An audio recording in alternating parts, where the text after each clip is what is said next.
think that without further ado, I am delighted to introduce Polly Gallagher, who is the Executive Director for the Grand County Library District, and Anna Shapansky, who is the Western Regional Consultant for the Colorado Library Consortium. So if I use the right mouse, using two computers right now, I'm going to turn it over to you guys. All right. All right, Anna, are you ready? Yeah, welcome everyone. Thanks for joining us today for this CSL in session, Grow Your Own Library Staff, Creating Professional Development Paths for Non-Degreed Librarians. If you haven't introduced yourself yet, you can do that in the chat in the lower left. We'd love to hear, it looks like we have Rachel from Boise, Idaho, the fastest growing community in the nation, I believe. And thanks for being with us. We'll keep things moving here.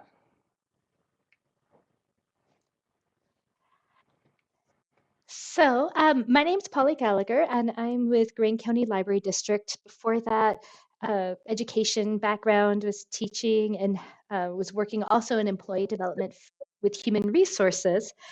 And I was so excited to get to start working with our library and library district. However, I am not a librarian by background. And I guess in taking a look at that, as far as having a master's in library sciences or information sciences, my background is in education and development.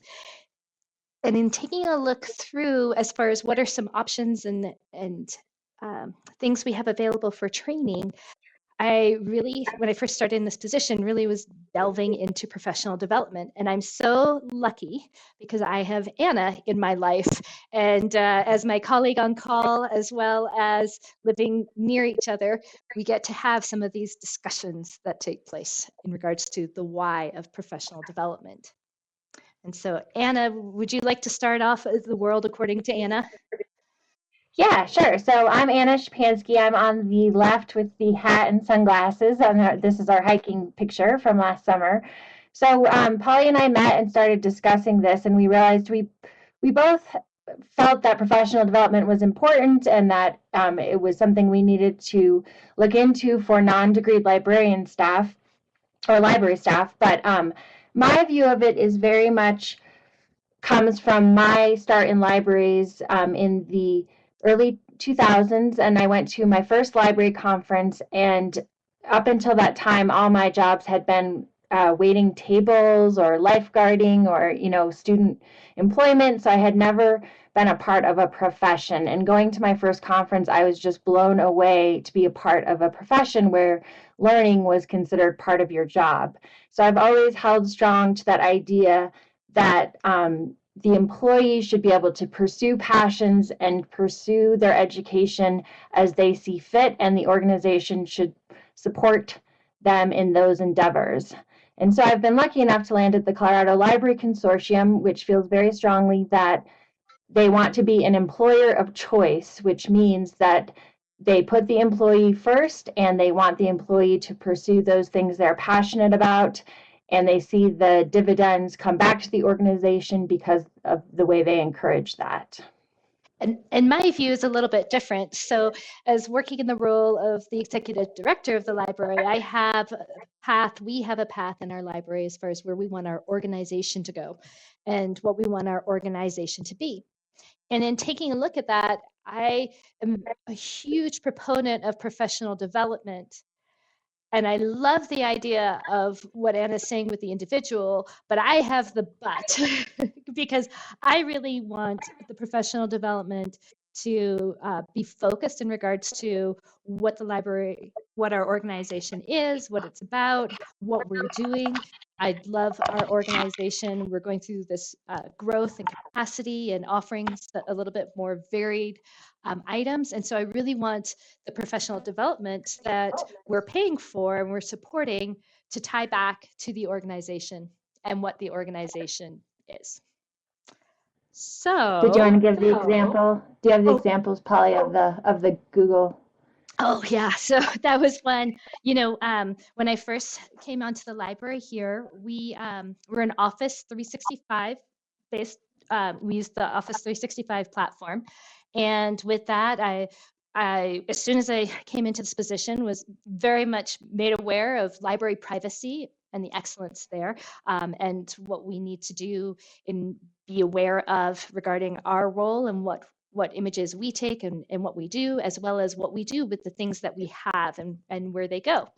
And so I was so surprised when I was looking through some of the professional development reports that people were doing, that there was a staff member who spent a couple hours using Google Docs in order to create a place for storing the pictures that she was taking, and be able to access them. And I was just like, oh my gosh, what are you doing? Like Office 365, pictures, cell phone, on a Google Doc.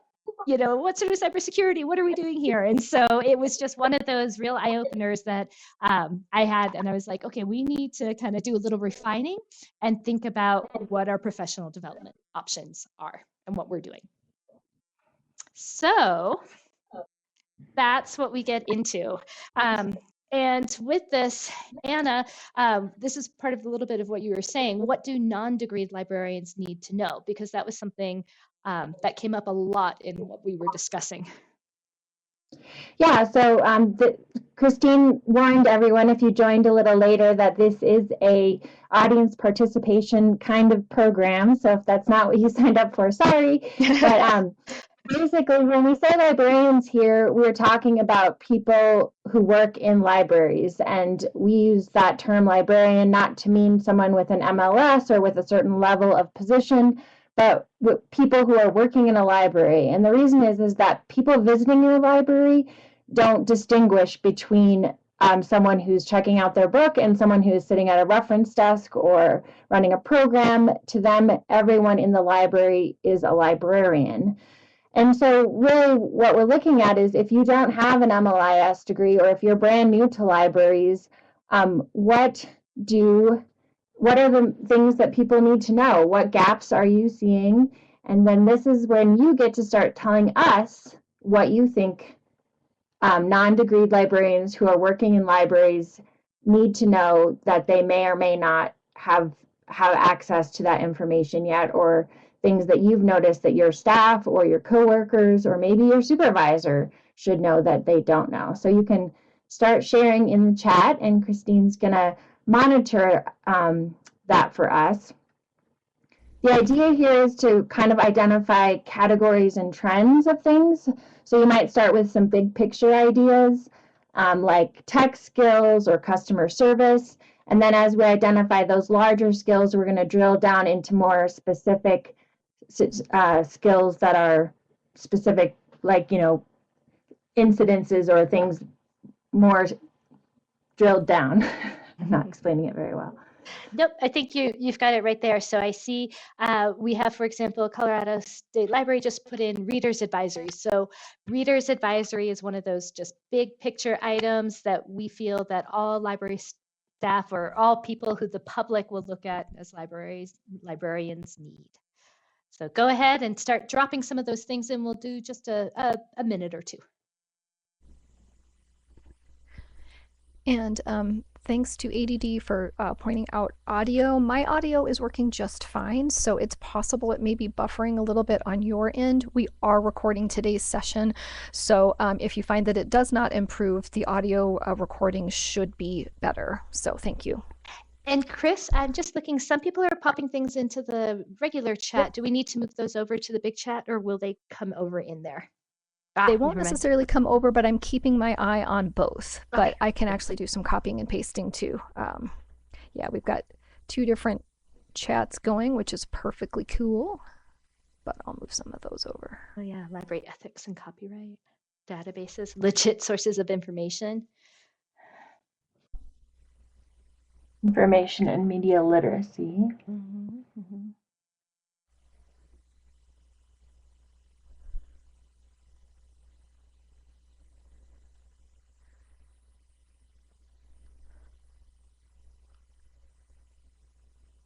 Mm. Oh yeah, customer service and empathy, good one. Mm-hmm. Yeah, it's interesting. We've done this a couple times, and every time there are different things that sort of rise to the top as priorities. Should we go with another, how about another 30 seconds or so?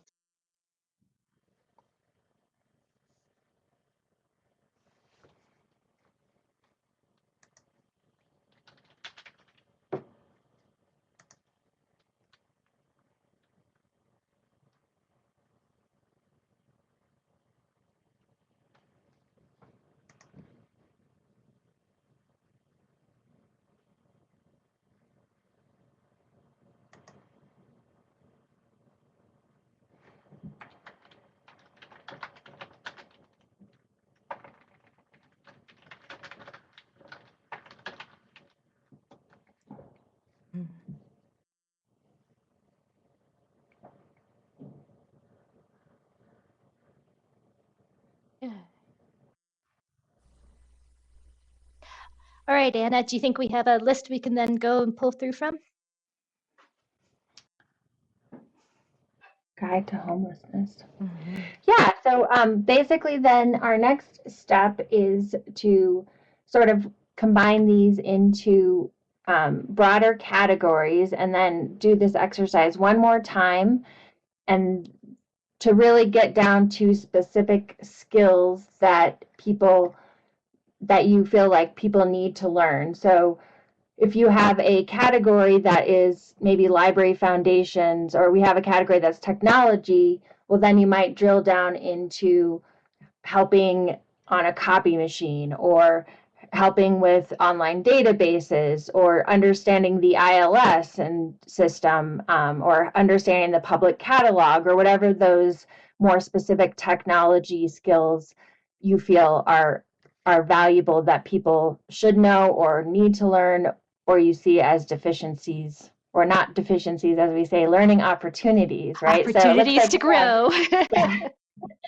Opportunities to grow. So we have 4 categories: technology, reference, info, media literacy, and customer service. And so feel free to start chatting away with specific ideas that are, something about homelessness, maybe that is customer service, or if you have specific ideas that are reference, that maybe someone really needs to bone up on the reference interview process. So you can start sharing some more. And the idea behind this is that we can drill down into these categories, and so that we make sure that you all are aware of your needs, and that we are also talking about those needs as we proceed in this presentation.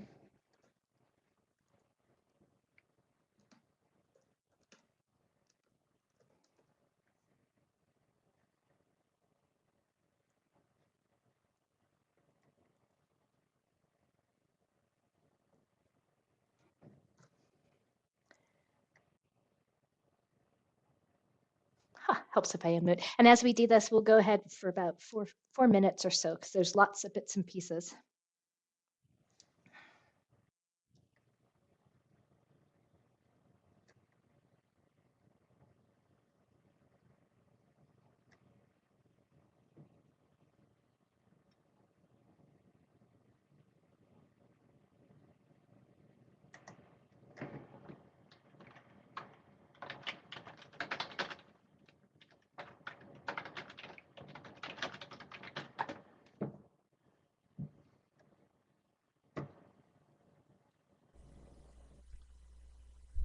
Yeah, we're coming up with some really good stuff kind of all across the board. This is great.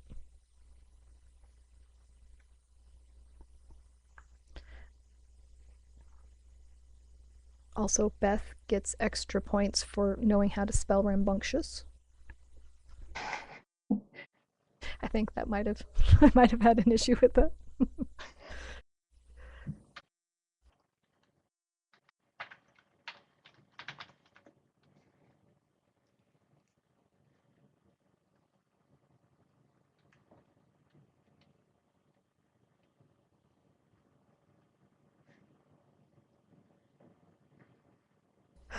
I missed the typo in children. That's funny. Well, you were concentrating so hard on the hard word.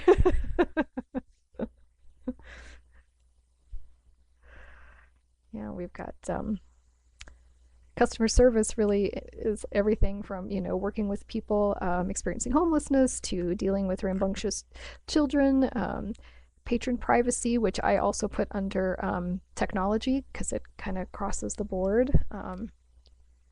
Pets versus service animals in the library. Yes. Ooh, that's hard. That was tough. Dealing with difficult patrons. And then a little bit of an overlap between reference and information literacy as well, I think. Where do you find the quality information, how to evaluate it, how to use the resources that your library actually has, specific databases, when to use resource sharing, as Anna said. Yeah, these are awesome. But we'll do just another minute or so to drop things in. Yeah, and thanks to all of you for sharing these ideas. That really, we do keep a sort of running log of these, and it just really helps identify training needs and these trends that we see running through libraries from all over of what is needed and what kinds of things people are looking for. And I can take all of these after the session and post them on the Libraries Learn website as well, kind of in the different categories. We can kind of strip out the people's names and stuff, but that way other people can come and access the list.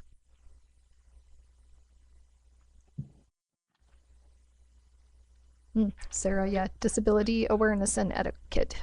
Yes, very important. Behavior intervention.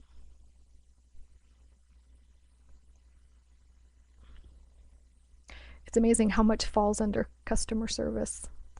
That's kind of all we do all day long.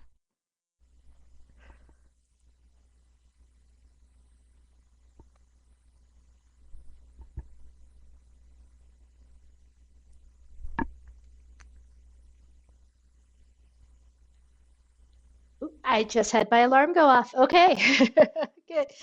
So I think that's one of the items.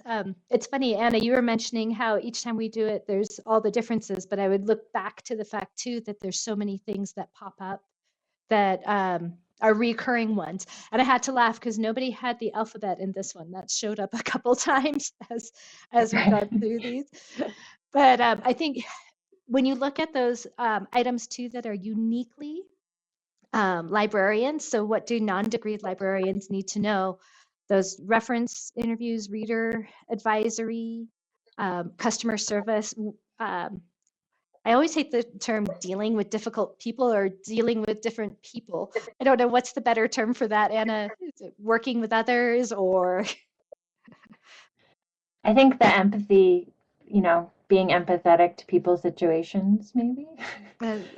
On those sides. And so in looking at that, yeah, as I said, there's some things that are kind of job specific. There's some things that might be degree specific. And so in looking at developing a professional development plan, one of the items that we found to be super, super useful is the environmental scan.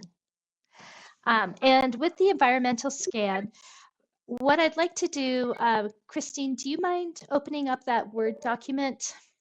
Or is that one that I can do? Oh, perfect. Okay, so what we put in here is just a simple tool that you can use to take a look through as far as what are some of the items that are missing or what are some of the things that you need or would like to do or just kind of what you have and what's to come. And in looking at this, first item is that need. What is it that you really are looking to get out of this? So for example, in this one, we have it titled as the items for non-degreed librarians. So in looking at non-degreed librarians, in order to be able to have those skills, what is it that they need? This the emphasis there is not necessarily on the organizational items like how to use Teams or things like that, but looking at that librarianship piece. And a big part of looking at that environmental scan is taking a look at what do you have? What sort of trainings do you have? What sort of past offerings have you done? Do you have a library strategic plan? Are staff part of the moving it forward, and is there training that needs to happen? when you take a look through that, what you have, it's great to identify, growth opportunities available for your staff. What current things you have, how do performance evaluations and interests tie in to what you're doing with what we have? And then from that, looking at what is missing, what kinds of courses will provide the needed growth, or what do you need to develop here? What is it that overall is the main idea needed? Anna, did I capture that correctly? Yeah, so we'd love to hear, again, if you guys don't mind sharing in the chat. This is interactive, so we've identified some of the needs in the previous exercise that we did. So what kinds of things do your libraries have? Do you offer an all-staff training day once or twice a year? Do you offer tuition reimbursement? Do you give dedicated paid work time for learning and growth? What kinds of things are your libraries or organizations already doing that you can count in that what we have, what we can provide? So, these are your things like, can you provide money? Can you provide time? Can you provide a space and a culture of learning at your organization? So those are the kinds of things that you might think about as you do this environmental scan. And if you feel like sharing in the chat, we would love to hear from some of you about what your libraries are doing already, or what things you already have that you could put into this sheet that would say, look at what we're already doing, and then you can grow from where you are. Does that make sense? Let's go ahead and do that. Let's go ahead and take a minute, and if you could just drop items into the chat as far as what are some opportunities that you have for your staff to be able to grow. And this is Christine. I neglected to mention at the beginning of this session that these handouts are available. So the one we're looking at right now, right in between the attendees and chat, there is a document that says Grow Your Own Environmental Scan, and you can download it right now. All of the handouts that we talk about are also already uploaded on the Libraries Learn website, so you can download them later.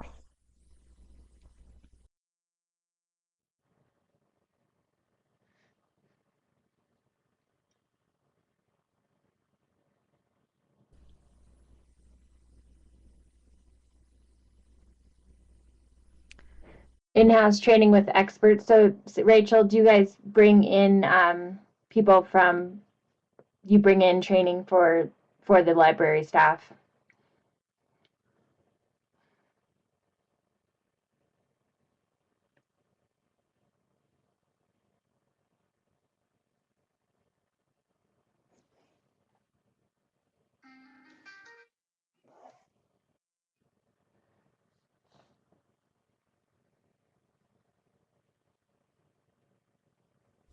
Novelist Web Junction, that's great, Beth. Yeah, and allowing staff to do like 1 hour a week. That's a good place to start. And Rachel was saying that the experts are people from the prison where she works, or from across other prisons in the area. Yeah, that's fabulous, making use of kind of people who do the same work you do. Right. Yeah, your local expertise.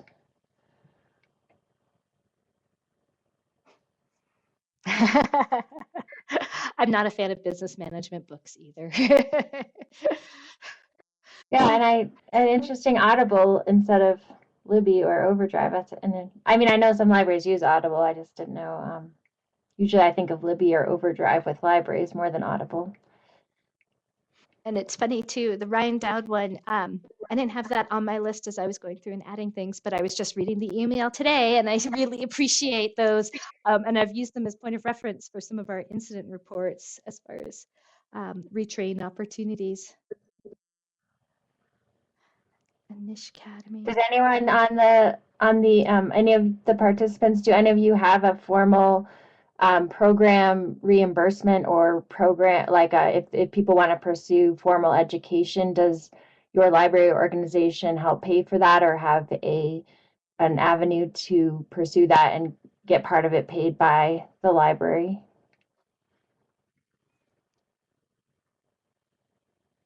Mhm. Yep, that MLS degree, seen that showing up a couple times as far as libraries providing some financial support there.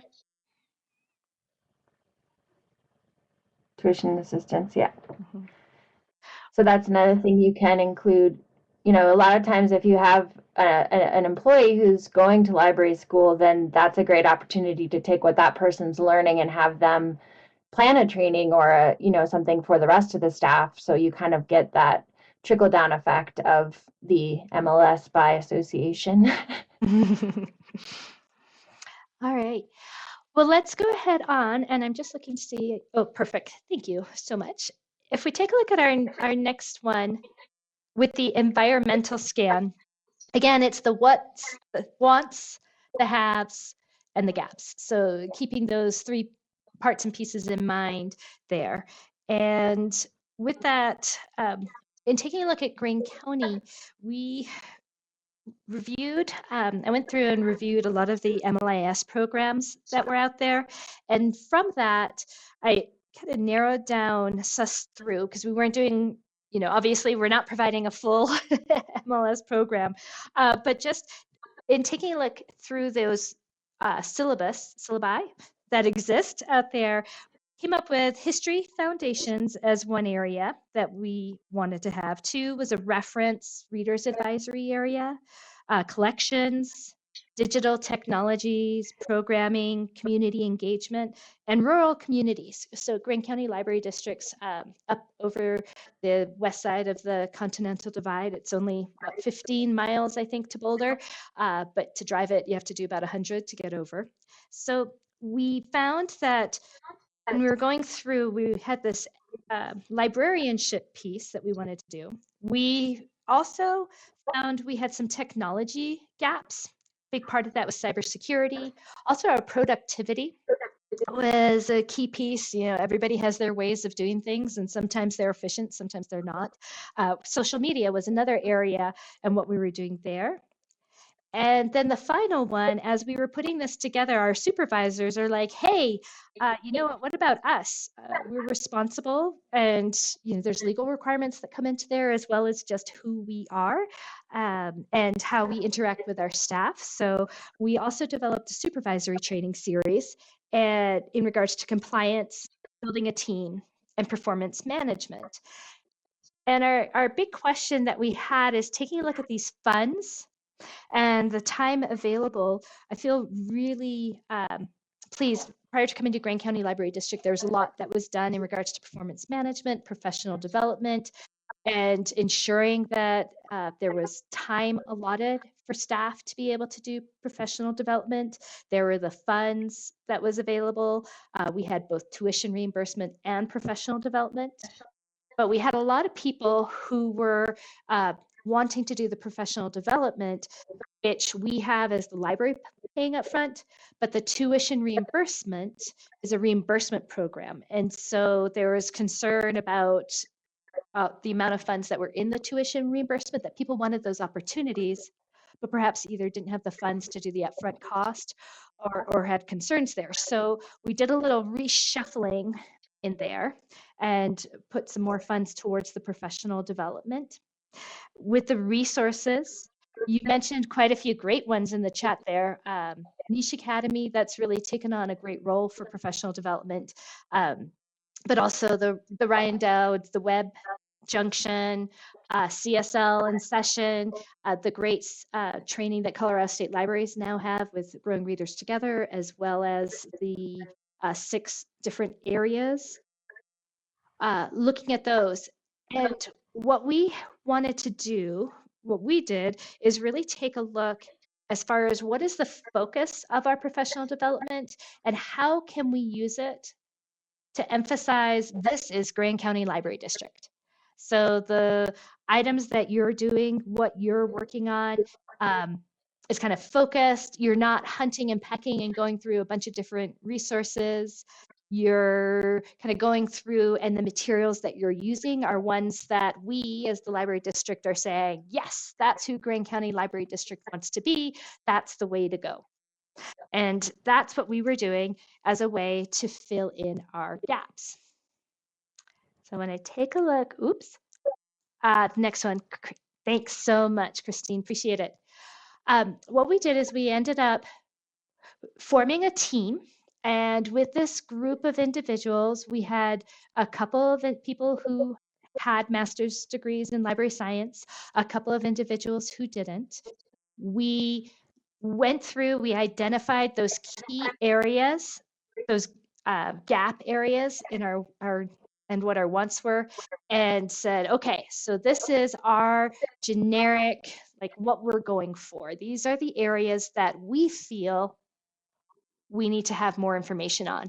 So if you recall just a little bit ago when we were doing the one chat and then we broke it out into the 4 chats, this is what we came up with for those individual header sections. And from that, this is just with our librarianship, and we call it PDS, Professional Development Series. We also did do one with cybersecurity. We ended up contracting with through Colorado Internet Portal for or State Internet Portal for KnowBe4, which now is being offered through Marmot. But this one's just for our librarianship and our library staff. And you can see a lot of those same ideas popped up in here that were part of our chats that we had. We ended up dividing up into what were need to know now and what were ones that we could kind of, as you develop in the position, you could have. So if you take a look at next to the highlighted terms, so collections management is one of our PDS series for librarianship. LA stands for library associate. So these are our library associate and library clerk positions look similar on the job description, but the library associate has a much broader depth of knowledge, whereas the library clerk is a little bit more circ desk and focused on just the day-to-day ins and outs. Digital technology showed up, programming was another area, and then as I mentioned, rural libraries. And you'll see these year question mark, because we're still kind of debating. So we developed half of this series. And again, we thought the first half were the ones that people needed to know pretty much right away, that the public's coming in and they need to have those skills now. And so that is the history and foundations of libraries and librarianship, readers and reference advisory, and collections management. And from these, we then have fleshed these out into more specific trainings. And you know what, Chris, I just realized we didn't put this in, but in the resource bank are some of the actual trainings where we then went through and said, okay, so here, oh, perfect. Man, you are fantastic. So with our history and foundation of libraries and librarianships, we went through and we said, okay, so here's what our goal is. We want our participants, this again was gap area, they need to be aware of 5 major types of libraries. And with that, that has all that impact because a public library will have a different style of collection policy, right? Collections management than a school library or a prison library. And in taking a look at these, they have links and we've identified it's a video, it's just 2 minutes, 22 seconds, okay, types of library, a web page. So what we try to do is make it as easy as possible for our staff to go through and determine and to find resources to help them in that development and that are things that they can do independently. And we have this connected to their personal goals so that as we go through all the different things, and this one, as you can see, it's geared just to Grand County Library District. We have a little bit about who we are, our wonderful supporters, that sort of thing, our framework. We thought it was important to help encourage the networking piece of librarianship because like a lot of libraries out in Colorado, you've got this, you're kind of off on your own, right? But you're not. We see these common ideas that pop up or grow, and how can we interconnect our library staff and encourage those interconnections? memberships, that's something else that I would throw into those resources and funding. Do you encourage your staff to have memberships or take part in any of the interest groups that Cal has or other entities have? And as part of this is a place for our branch managers who oversee our library associates, we also wanted to have a now what. And so when it says here, peace for reflection and discussion with your team, how does Grand County Library District put the public and public library? This could be something that is just an ongoing conversation with the staff, something that's happening in a staff meeting, could be an emphasis for a professional development day or training day, anything along those lines. That's what we're looking at here. And as I said, these are ones that we went through, we being this team. There's actually 5 of us that are part of this team. And it took a lot of work at us at first to just kind of figure out how we wanted to do it. And then we reached the point where we would everybody was dumping things in. And then a couple of us would go through and say, ooh, we think this one's good, or oh, we think this one's good, because we recognize that not every position has the time and opportunity to be able to do that. And then we created this document as a draft. The team then went through it and made sure that they were aware of all the different things and what was in it, so that they could then say, yep, we stand behind this. We think this is good for Greene County Library District and helping our staff understand the history and foundation of libraries. And from that, we then put it out. And we had right away, branch managers were excited because they had something that they could just hand to a new staff member that was going through training, or hand to somebody who they were like, this person's really struggling with customer service or reference advisory. And they had a resource bank that we could stand behind and say, oop, this is a good one, let's go for it. Yeah, and then this is Anna again.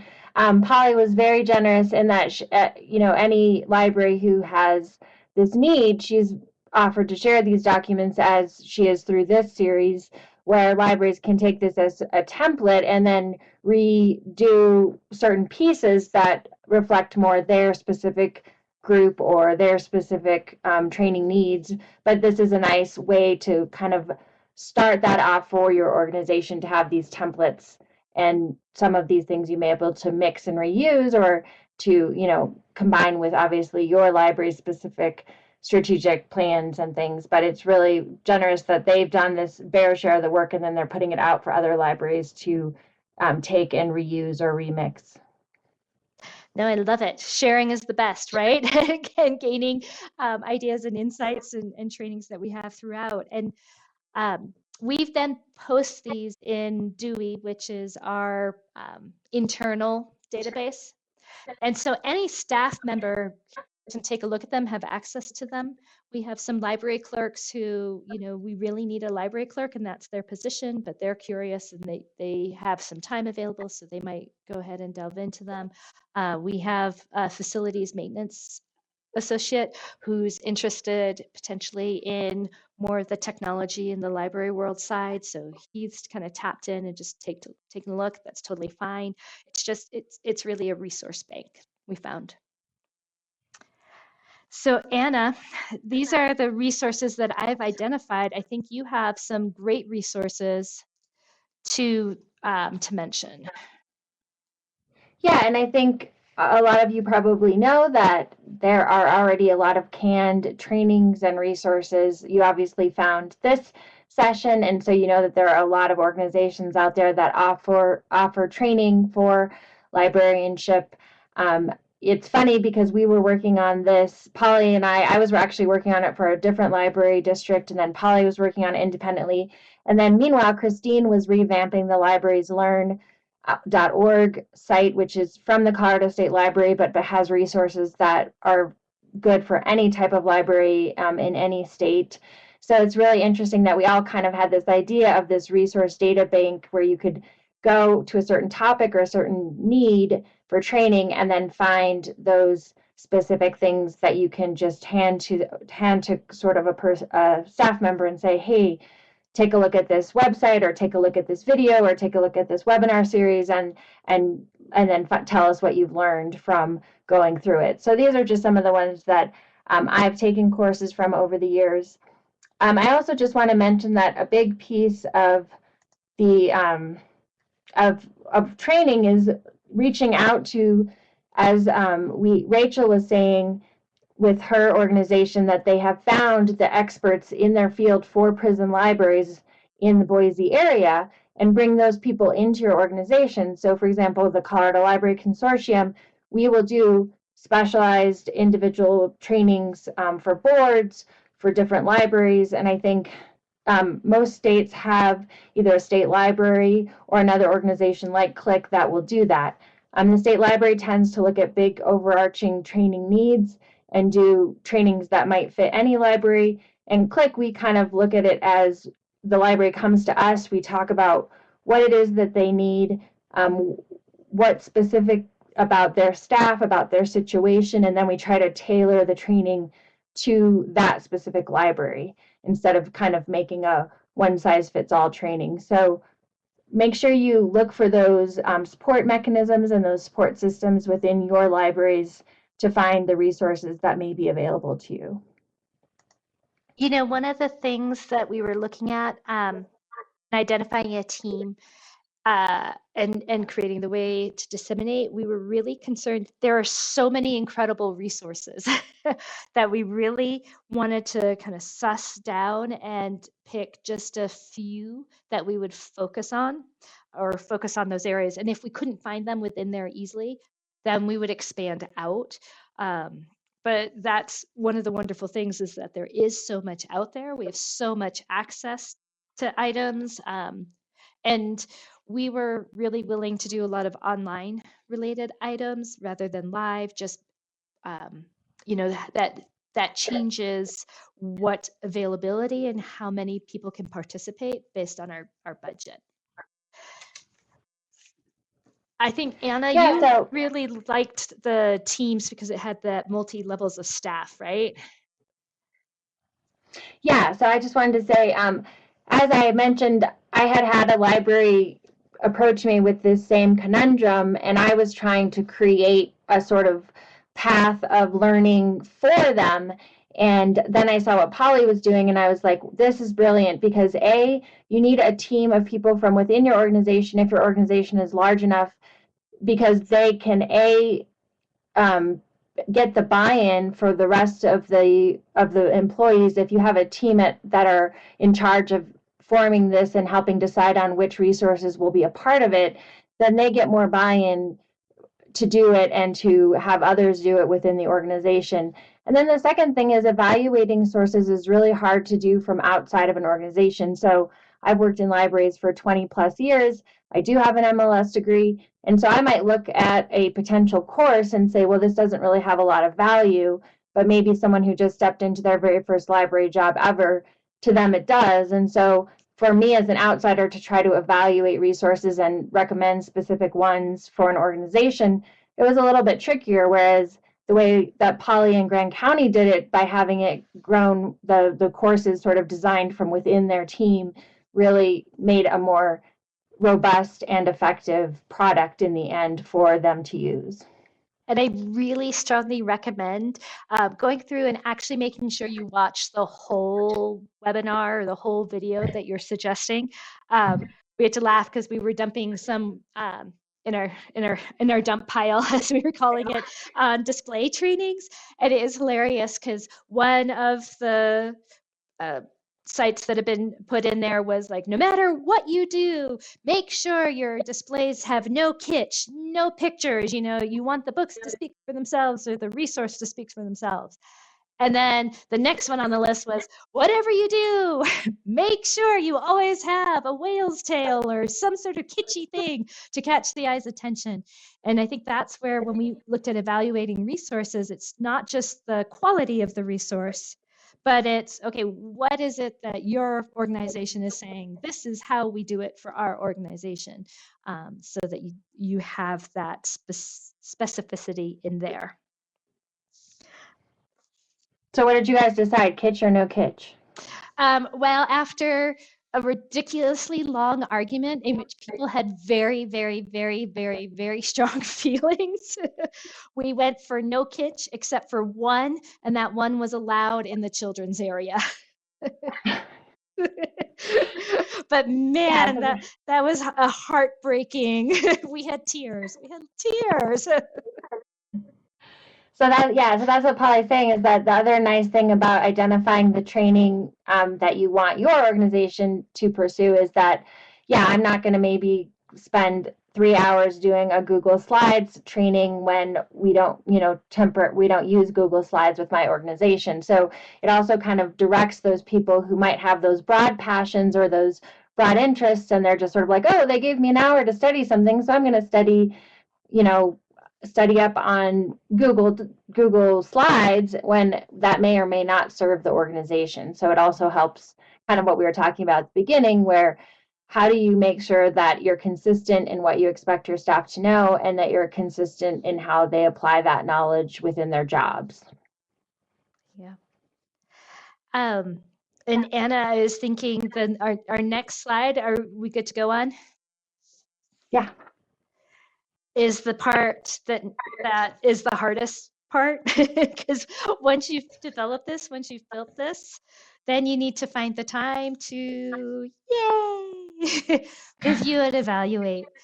So we went through and started the process last year, right? 2021, we created our first 3 in regards to history of librarians, librarianship, readers and reference advisory, and collections management.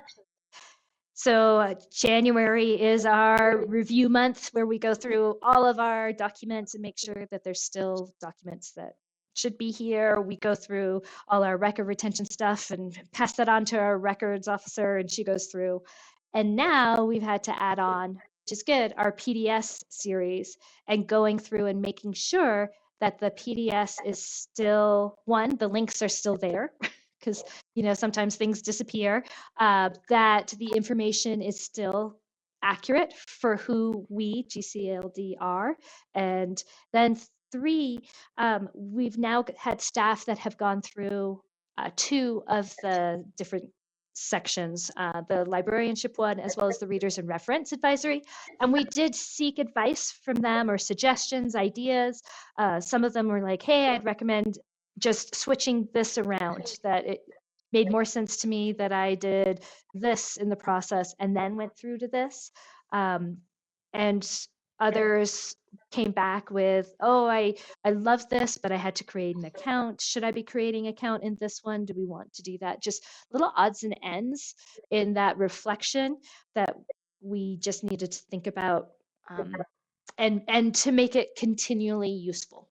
Because there's nothing worse than putting something all together, being all excited about it, it goes up on the shelf, and nobody ever does anything with it.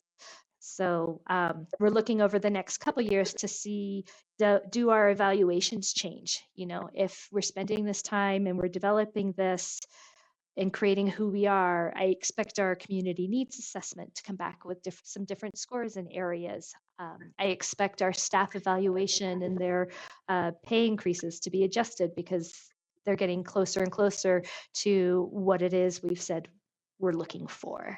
So just kind of keep in mind that review and evaluate piece.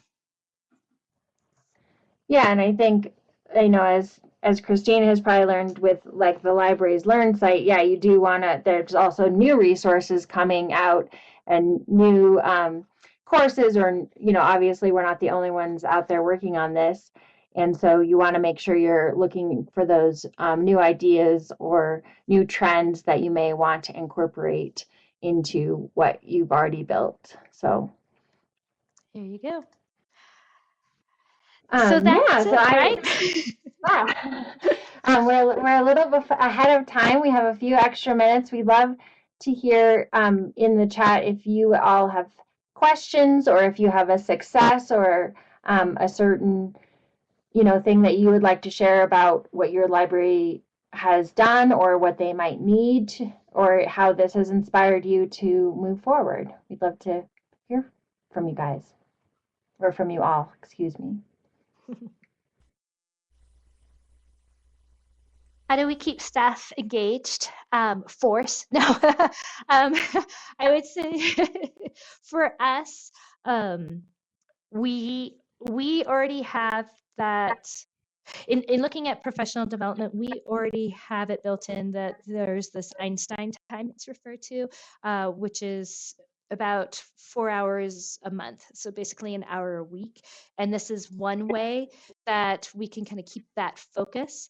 Their goals that are developed through their performance review process are developed by the individual staff member with their supervisor.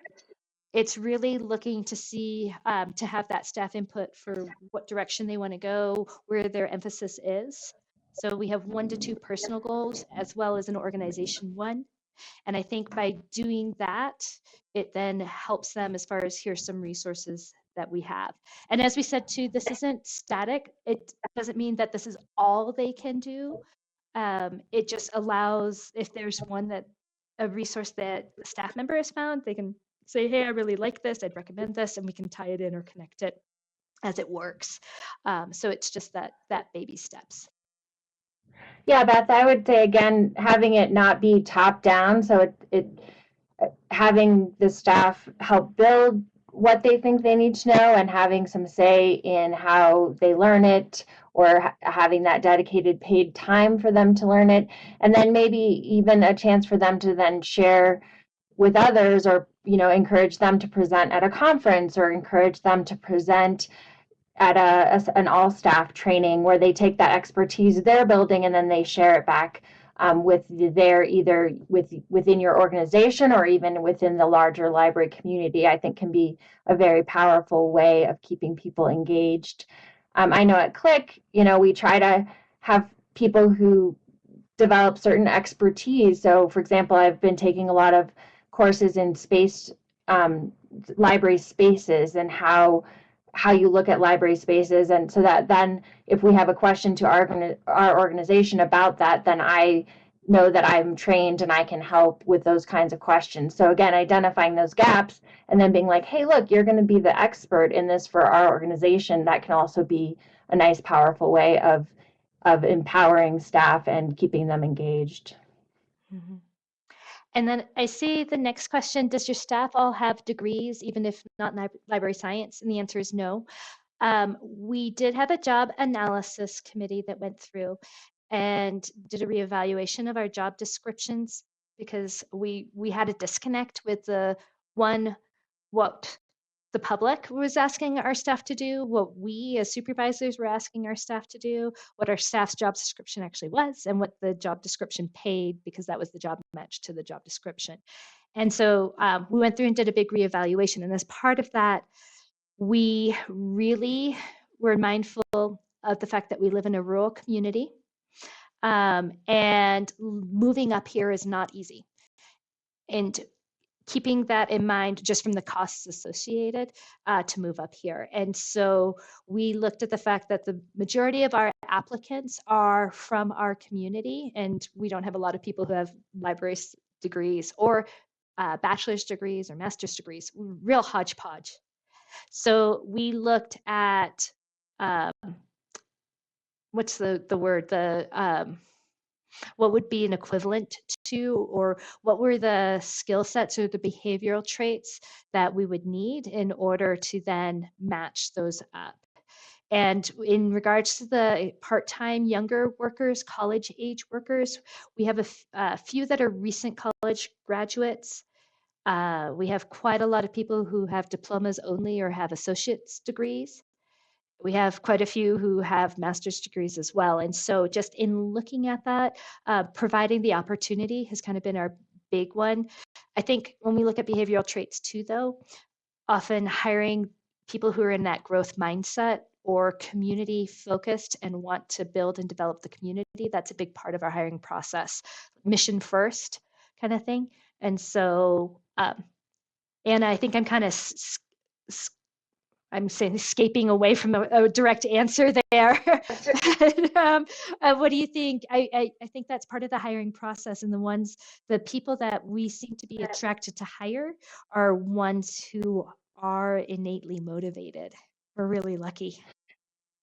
Yeah, I think, we called this session Grow Your Own, because we were finding in Colorado that you really especially in small, expensive mountain communities or rural communities, that you really can't attract degreed workers.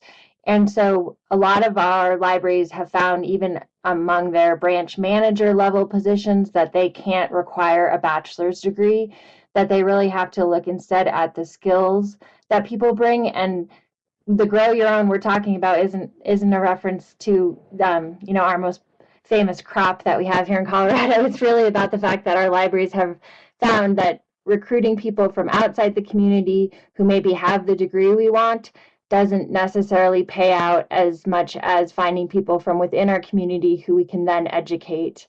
So again, ADD, I don't know if I'm answering your question, but I think giving that investment to those workers by showing them that you want to grow them and you want them to pursue this profession and become a member of the profession. And I think that's where you start with these kinds of training programs that Poly and Grand County have developed.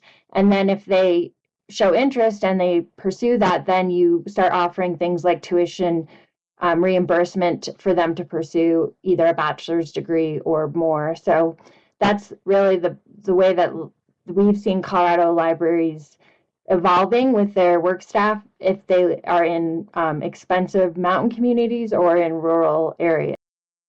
You did that so much more eloquently, Anna. Thank you. And I would also say lean heavily on your colleague on call. Click's fantastic. And the variety of resources and expertise that they have to be able to dig through things, so appreciated. Yeah, and please feel free to reach out to us if you guys have questions, or if you take those courses that Poly sort of started forming and you want to make them more specific to your organization. We can help with that if you need. Sounds good. Well, thanks so much. Appreciate it and appreciate your time. So I also just popped into chat talking about professional development. If anybody needs a certificate for attending today, just email me directly. My email is right in there, so you should be able to click on it. It should open your email provider. We also would love to know what you thought about today's session. You can either click on the survey in the center of the screen, or I posted that in the chat area as well. And our next CSL in session is going to be on February 22nd, where we're going to talk about building community connections through collaborative leadership. So hopefully people can join us in February. I'm going to go back to their slides so that you can capture their contact information if you have questions. But I want to thank everybody for joining us today, and I want to send a special thank you to Poly and Anna for sharing such great information. And hopefully everybody is able to walk away with some pieces, including the templates, which reminds me I need to put the Libraries Learn website back in there. I've got too many windows open here. So the archive of today's session will be available hopefully by the end of today.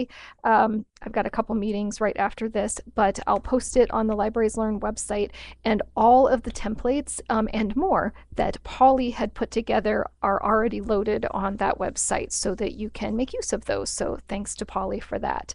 Once again, thank you, Anna and Poly, and thanks everybody for joining us, and I hope everybody has a great afternoon. Thanks, Christine. Fun being here. Thanks so much.